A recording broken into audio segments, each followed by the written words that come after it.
Assalomu alaykum qadrli yurtdoshlar, obunachilar. Mana bugun 2026-yil 21-yanvar holatidagi g'ishtlarimiz xudo xolasa mana yuklanib ushbu kunda Ropqon tumaniga yetkazib beramiz. Xudo xolasa mana g'ishtlarimiz yaqindagi holatlarini ham ko'rib turibsiz. Tepadagi kimga Beshariq atrofidan g'isht kerak bo'lsa, bemalol aloqaga chiqishlari mumkin. Butun vodiy bo'ylab yetkazib beramiz. Ushbu kunda xudo xolasa kamazlarimiz Quva tumaniga ham to'kib berdik.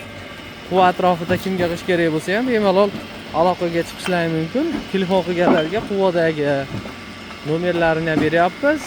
Asaka Qoratepaga ham g'ishtlarimiz to'kib berdik. Kimga Qoratepa atrofida g'isht kerak bo'lsa ham bemalol aloqaga chiqishlari mumkin. Adreslarni tushuntiramiz. Borib ko'rib, ma'qul kelsa bemalol zakaz berishlari mumkin. Endi shu g'ishtlarning ichkaridagi holatlarini sizlarga yaqindan ko'rsatib beramiz. Tepadagi holati, yuklanayotgan g'ishtni yaqindagi holati.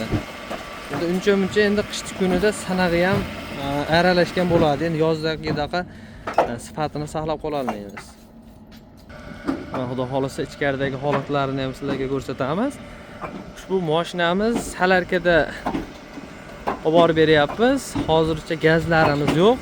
Salarkali mashinada bo'lyapti. O'shaning hisobiga narxlar ozgina qimmat bo'lishi mumkin. Ushbu kunlarda narxlarimiz ozgina ko'tarilib qolishi ham mumkin. Chunki g'ishtlarimiz tanqislashyapti. Shuni hisobiga narxlar doim birdek turmaydi. Ichkaridagi holatlarini ko'rsatamiz.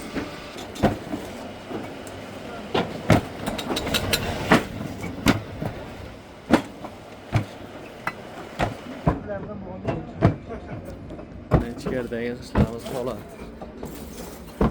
Mana dashqal joy bo'lishi mumkin, uni yuklanmaydi. Holatini qishda ham deyarli o'zgartirgani yo'q. Kimga kerak bo'lsa bemalol aloqaga chiqishlari mumkin.